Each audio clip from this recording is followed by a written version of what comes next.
Hello, everyone. This is Talk for Glory, episode 227.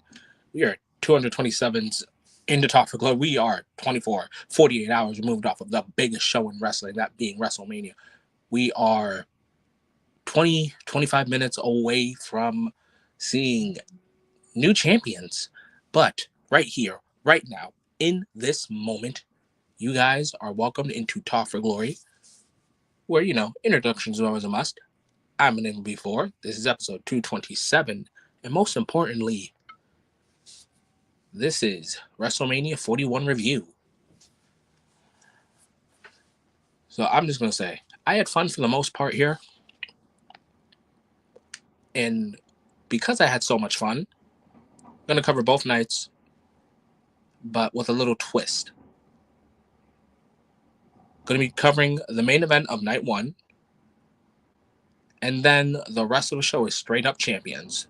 If you got gold, you're getting covered here on Talk for Glory. So let's start us off with said main event. The triple threat featuring Seth Rollins, the Visionary, Roman Reigns, the Tribal Chief, and CM Punk, the self-proclaimed best in the world. So the big thing going into this was, why is it the main event? There's nothing at stake and blah, blah, blah. And, oh, there's just big names. That's why it's the main event. And I understand that. I still feel that way. But this match definitely kicked ass for night one. Just going to be honest real quick, and Smoove also felt the same way about this. Night one wasn't all that entertaining. I'm not going to say it was bad. It just, nothing really stuck out to me or Smoove as we watched it. But this triple threat match definitely got the best match gameplay. And then it also got this and the other main event, a couple matches are going to get the Talk for Glory star rating. I know I didn't do Dynasty, and I'm pretty sure I missed another show. Probably Sakura Genesis. Yeah, I didn't do Sakura Genesis, and I didn't do Dynasty. But definitely doing it for WrestleMania. It's deserved. But in terms of brutality, loved it. I love the fake Shield callback. And I love how Seth was the one that was trying to convince Roman, dude, we got to take out Punk. He doesn't deserve to be here. We do. We grinded. We busted our asses. Even telling Roman, of course you don't know what to do. You don't have Paul. You don't have the bloodline. You don't have him. You don't have Mox. Don't have any of them. But for this moment, I'll be on your side. You just have to follow my lead. And here we thought that we were almost there. We were almost getting that. Only to find out Roman said, I'm done with the Shield shit. No vest, no going through the crowds, all that. We ain't doing that no more. And then Punk, first off, I love that he came out, I guess his promo package had This Fire Burns, Love, Kill, Switch, Engage.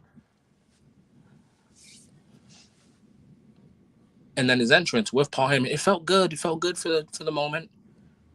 I think CM Punk as the Paul Heyman guy will never get old, even if it's a one-off. I just loved it. There's nothing I can say about being a Paul Heyman guy that doesn't make someone uninteresting. There's like a small, maybe like two people that became Paul Heyman guys, and I just thought, oh, their career still went nowhere. But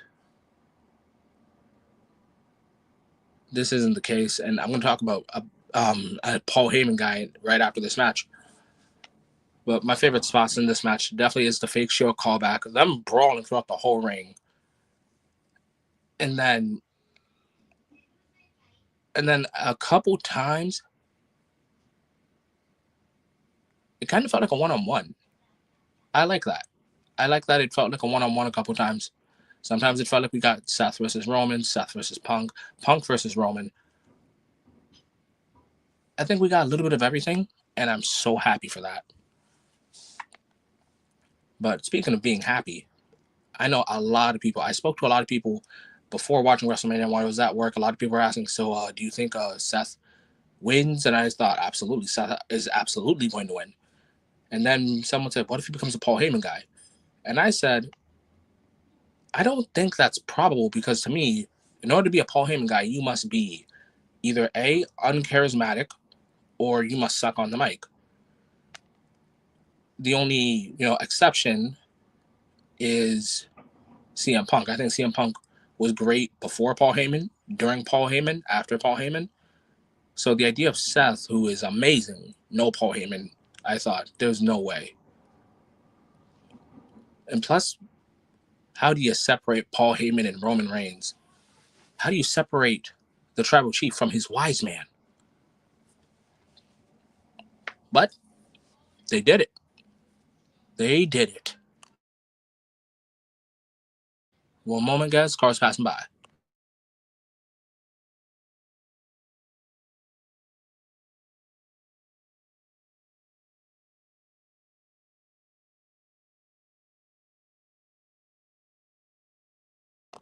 Okay, so there we go. But yeah, we have a new Paul Heyman guy. But on top of that, we also get Seth Rollins beating both Roman Reigns and CM Punk. I guess when it comes to triple threats and Roman Reigns, Seth Rollins is really out there.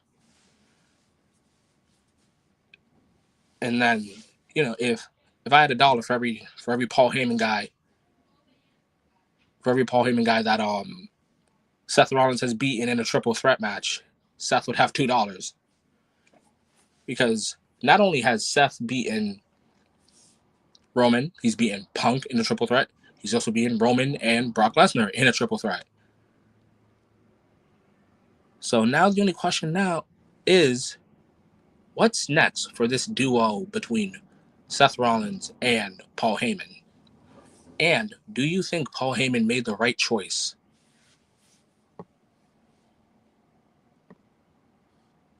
Next, now we're going into the titles.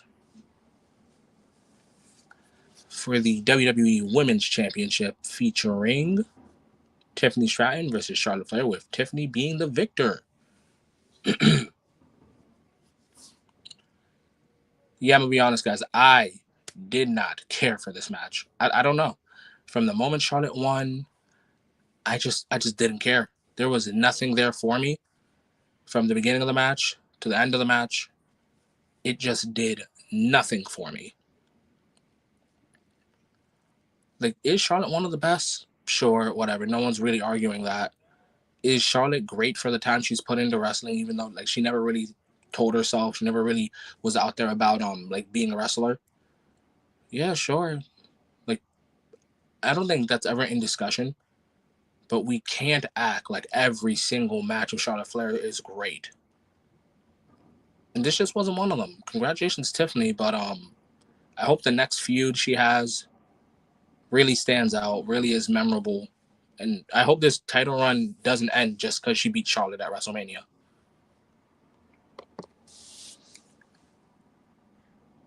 Okay, I swear I'm not trying to shit on all the women's matches. This is just how it got lined up, But I'm gonna be honest about this. The WWE Women's Tag Team titles are booked horribly. It's either hot potatoed around, or it's on champions that barely get shown on TV, or they become a prop, a second thought. So here, congratulations, Becky, returning Becky Lynch and Lyra Valkyria. Now Lyra's a double champ. That's great. And yeah, I don't know why you had to scrap Bayley. That was kind of fucked up. And now we're here talking about tag titles. The wrong set of tag titles, sadly. Let me say congratulations, Xavier Woods and Kofi Kingston, on your, I don't know how many times, 12? 12 tag team title. The War Raiders and the New Day are two great tag teams. But I needed something out of this tag match. In the case of a story, if they just gave us a great match, like said, the New Day just challenged War Raiders, hey, we're the best tag team. The only way to prove it is with the tag titles. We'll challenge the War Raiders, and then, they put on like a 15-minute classic, I would have been fine with that more than, this whole New Day heel run. Because after, kicking out Big E, essentially, there's nothing for me to personally cling to for the New Day. Like, I don't hate them. If anything, what I truly hate is how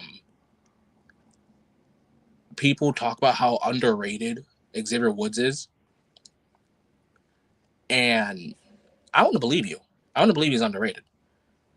But when I say he's a tag team specialist, and without fail, outside of King of the Ring, every time there's an option for Xavier's run, singles push, singles run, he gets sucked in like a vacuum into anything New Day. Like, I would have been fine if like Xavier Woods won the IC title a little bit after the whole Big E stuff. And Kofi, who knows? Maybe kicking out Big E shoots Kofi into the main event scene. Because can someone fact check me? Has Kofi challenged for like the WWE title or the world title since it's like creation? Because I know he challenged like Brock Lesnar and he got squashed. But match was cool. Match was great. I hope to see this match actually again. This time, give me New Day versus War Raiders 2 out of 3 falls. And this time, give me it for at least 15 minutes, 20 minutes.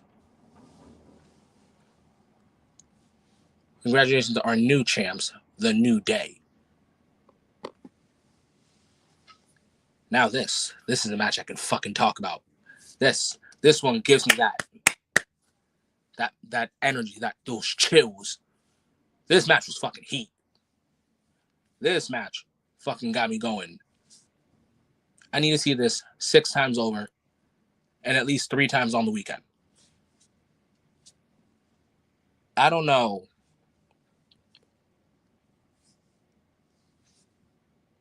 Thank you, Twilight. Kofi faced Bobby Lashley at Money in the Bank 2021, if that's what you're talking about. Yeah. Yeah, thank you. But I need Kofi to go back to the main event scene and not be squashed. I just thought something with the New Day kicking out Big E would have led to something, but sadly it didn't. But this fatal 4-way, oh my fucking God. I see the vision now. I see the Penta hype. And when I say I see the hype, I was already a fan of him in AEW. I was already a fan of him whenever he did like Lucha Underground. But Penta can turn up in multi-man matches, triple threats, fatal 4-ways, probably a 6-man. You know what? I need Penta and Money in the Bank now. Like, he is my MVP. And Braun Breaker, the former Intercontinental Champion, sadly, I need him in the main event scene. He did enough with the IC title for me to go, you know what? Not today, not tomorrow. Not even next week or next month. But I see a world title match in your nearby future. Finn, Devitt, what's going on, man? I can't keep fighting for you, man. Like, holy shit. I am so tired of the Finn Balor memes. I just want my Irish goat to be a somebody again. Like, I know a lot of you guys probably get tired of me saying, I need him to go back to New Japan. Or on the rare occasion, I'll say he should go to AEW. But there are memes. His name's Finn Balor, for fuck's sake. Also, I texted Smoove when this happened. I hate, and this is It's funny I say this. I hate in multi-man matches, multi-man, multi-women matches when one person slips their opponent on the top rope and that person is seated,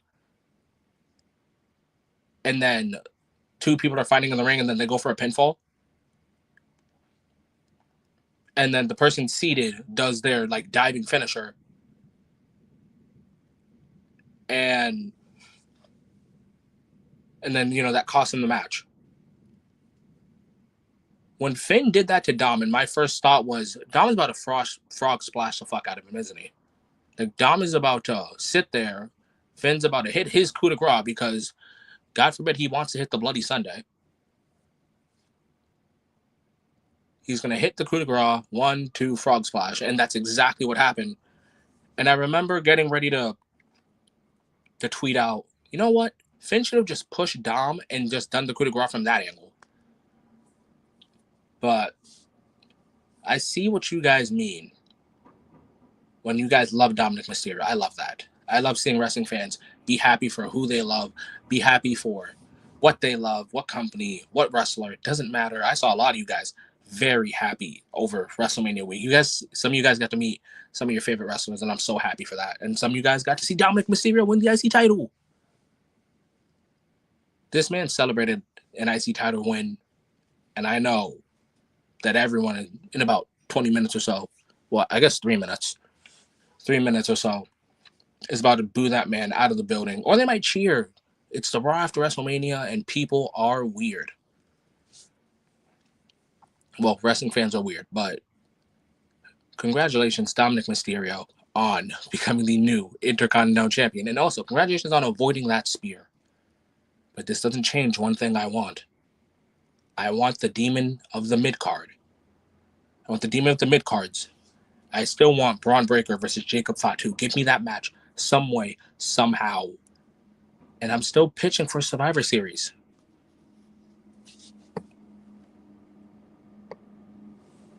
So now let's go to our next match. Because I am talking about, for the United States title, it being Jacob Fatu versus L.A. Knight. Yeah. So I thought L.A. Knight was going to get his ass beat. But this was pretty back and forth. And you know what? I'm okay with that. I am okay that L.A. Knight hit a mid-air BFT and that shit was awesome. I'm not going to lie. I actually thought he was going to win. But Jacob Fatu with that ring awareness, who knows, maybe you could say that's a little bit of street smart. Knew where the rope was, got that rope break. And ended up getting the win. And I would say this for LA Knight. Don't give him the US title back. Let him flip between the mid-card and the main event scene. Because that's not crazy to say. That's not crazy to want LA Knight to have a couple main event matches. But Jacob Fatu is about to run the fuck out of the mid-card. You guys remember how Rusev was so dominant that John Cena had to go to the mid-card? Yeah, I need that for Jacob Fatu. I hope a main eventer level wrestler goes from main event to the US title scene to try and stop Jacob Fatu. And unlike John Cena beating Rusev, I actually want Jacob Fatu to beat whichever main eventer that may be. You know, maybe. And this might be crazy for me to pitch, but maybe a face Kevin Owens when he returns. I know he's supposed to come back like in a year, I think. But most of the times whenever I've heard, oh, this person will be back like in a year or something, if they don't say like a year and a couple months, I always assume they mean 8 to 10 months. But maybe I'm wrong. But yeah, who is going to stop Jacob Fatu from running the mid-card division? Because like me and Smoove said, this man beat the fuck out of the tag team division by himself. Again, he did it by himself. Tama Tonga was chilling. Tama Tonga was in the corner going, yeah. Like, he was too busy doing that. Jacob Fatu came through, bulldozed, took titles, and then just started screaming he loves Solo. But now he has gold. And good luck. And whoever thinks, let me think I got a chance, God have mercy. Speaking of main event, sadly, this match was opener. Sadly, when it comes to nicknames, can't put that main event part. Maybe for future pay-per-views, he might get that. But it is Gunther versus Jey Uso, with the winner being Jey Uso. I'm not going to say main event Jey Uso. I'm not going to say mid-card Jey. You guys will just get Jey Uso. Let me tell you guys. This match wasn't ass. This match was not the best. Personally, I like the match at Saturday Night Main Event. But let me tell you, this was me watching my friends play 2K. I'm going to say 2K19 because I don't know if the feature is still the same how it was in 2K19, how it is now. I watched this match as if I was playing 2K19. And Jey Uso just kept using Move Thief. This man used a powerbomb, never used a powerbomb day in his life, and a sleeper, never a day in his life. And I talked to multiple friends, multiple Discord, multiple group chats. And my issue stands to be the same. I would not have a problem with how Jey Uso won, which, I may as well say it now. Jey Uso tapped out Gunther. You're fucking kidding me, right? For the memes, for the laughs, for the ha-has. No. He actually tapped him out. And I would have been okay with this if Jey Uso had done some foreshadowing. Who knows? Maybe during one of the brawls between him and Gunther, he had, put a couple security guards in a couple chokeholds, an ankle lock, a Kimura, some submission, something that indicated Jey Uso might have a submission or two in his book, in his playlist. The fact that he just pulled out, again, a powerbomb and a sleeper hold mid-match or late to last minute match, all I thought was, my God, this man must have Move Thief on. He has resiliency and he has Move Thief on.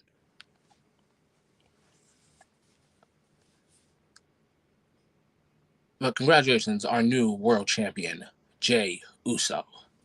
It is just him. Now for the Talk for Glory co-main event. For the Women's World Championship, it being candidate for Best Women's Match of the Year. It is the Talk for Glory 2020 Superstar of the Year, Women's World Champion Io Sky versus Talk for Glory's 2022 Women's Wrestler of the Year, Bianca Belair, the EST of WWE, versus the 2023 Women's Wrestler Talk for Glory of the Year, Rhea Bloody Ripley. My God, that is such a tongue twister all to say. But this match went fucking awesome. This match went mental. It was three of the best, with everyone talking about, oh, Io's going to be an afterthought. No, she wasn't. She said, I am not only the queen of the sky, the queen of Joshi, arguably the greatest Joshi women's wrestler currently going on today, only argued to be against Mai Iwatani, but I am Io fucking Sky, and most importantly, the women's world champion. Bianca nor Rhea forgot to pay attention to Io, because every time they did, they paid horribly. And this match had me with the false finishes, from Rhea Ripley hitting the Riptide to Bianca Belair hitting her KOD. And this is where I'm going to differentiate the two things I said. From the Intercontinental Fatal 4-Way match and this. I thought it was dumb that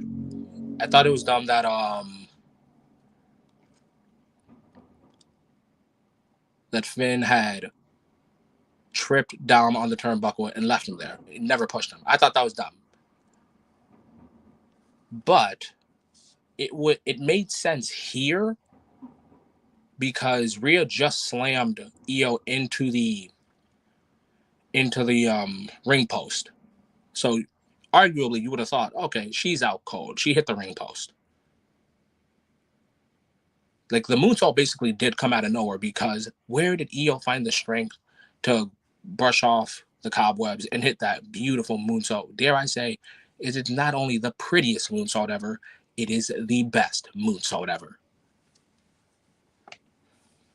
But with all that being said, congratulations, the Top February 2020 Women's Wrestler of the Year, the Queen of the Sky, the Queen of Joshi, the Women's World Champion, Io Sky. Now we're about to hit the main event, guys. And I'm sorry if it feels like I'm speed running or I sound uninterested, sore throat. But I'm also watching Monday Night Raw, so I'm multitasking. And, doing this. But you guys can do, while I'm doing all that I just listed, you guys can follow the socials. You guys make sure you go to Enigma _before_ and Young Smoove TFG. Those are our Twitters. You guys can follow me on my Instagram at Enigma_before. Add me and Smoove on Twitch. Enigma _before_ is my Twitch. Smoove A1 is his Twitch. And add us on Xbox, guys. If you guys are Xbox guys, add us. Gamertags down below. And then join the Talk for Glory Discord. And also, what you guys want to do is pay attention to Talk for Glory on Spotify, because we got some stuff coming. And I'll make a little special announcement after I talk about the main event. It'll be quick, it'll be brief, but that's what you guys got to pay attention to Talk for Glory. And again, guys, join the Talk for Glory Discord. I talk about a lot of stuff in there. Now, for the main event, guys, it is the franchise player of WWE, the American Nightmare, Cody Rhodes, formerly known as Stardust, versus Big Match John. It is John Cena. It is a man protecting his story versus a man trying to fulfill his destiny. I don't know what I thought of this match, other than age has really caught up with John Cena, because just wow. This match felt very slow, but I'm not going to complain about it, because it did its job in showing two things: John Cena's desperation and willingness to do anything to win. Mr. Hustle, Loyalty, Respect, Mr. Never Gives Up did everything but win the right way. He even got the help of a rapper in Travis Scott. Honestly, I'm going to say this. When it comes to wrestling, if you aren't a wrestler, I don't care. I don't care what you do, who you are. Unless you get in that ring to wrestle, I don't care. Travis Scott had a Undertaker-like entrance. Music playing. Everything. And he walked down the fucking ramp. How Cody did an instant recover will forever, blow my mind. How? Seriously, how? But that's neither here nor there, because with the help of Travis Scott, no Dwayne "The Rock" Johnson help anywhere. John Cena has fulfilled his destiny and become a 17-time world champion. Goodbye to those who believed that Ric Flair's record would stay forever. Goodbye to those 60-year-old friends that would tell people that Nate still got it. He's got the 60-time record. I'm going to say this now, guys. I don't ever want to hear anything about Ric Flair 16 times ever again, because we got Big Match John, 17 John. Goodbye, Ric Flair. Hello, John Cena, the GOAT. And also, goodbye to Cody Rhodes, his year-long run. I'm happy he got 9 defenses out. Perfectly fine with that. 9 is a good number. The only problem I had with this was honestly The Rock. I was under the impression of, okay, The Rock's going to show up, right? I even texted Smoove that The Rock is going to cost Cody Rhodes the WWE Championship, similar to how he cost John Cena the WWE Championship at WrestleMania 27.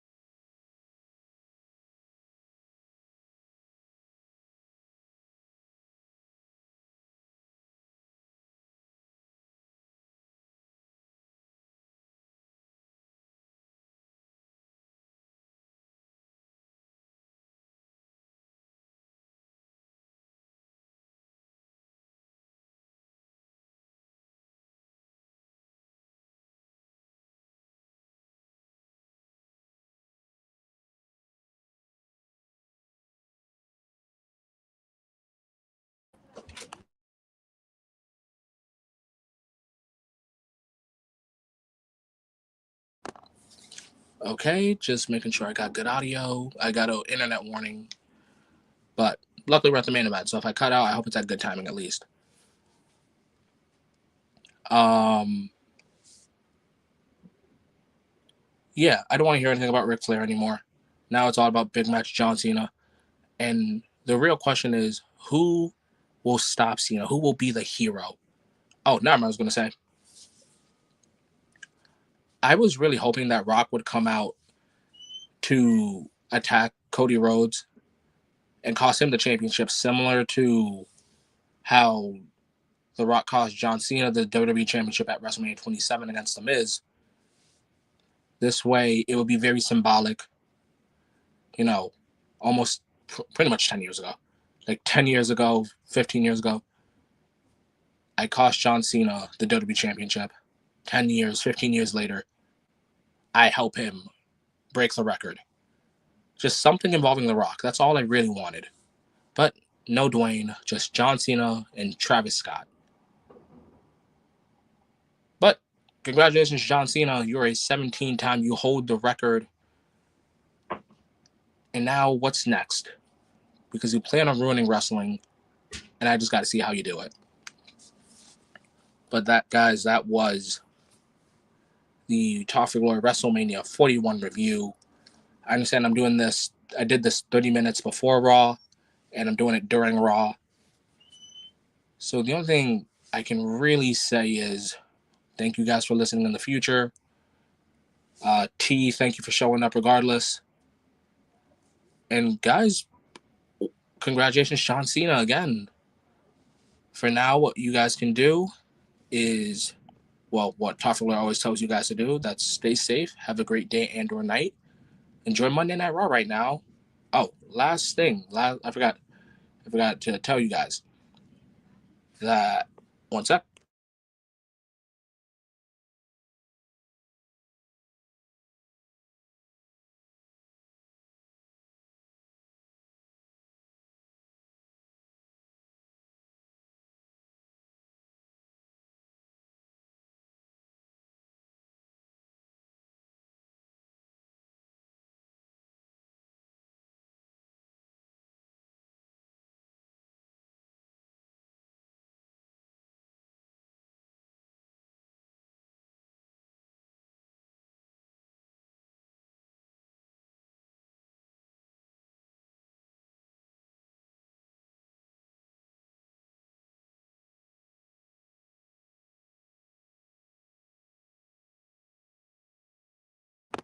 Jeez, yeah, let me wrap this up. So, although everything's done, WrestleMania is the end of the movie. Here on Top of Glory, there's still more. There is one last thing to end the month of April, and that is this Friday, Saturday. Be on the lookout that I will be covering, well, predicting Stardom All Star Grand Queendom, which I guess in a way is their SummerSlam before the summer. So be on the lookout for that, guys. Turn on those post notifications. But yeah, aside from that, stay safe, have a great day and or night, and most importantly, enjoy wrestling.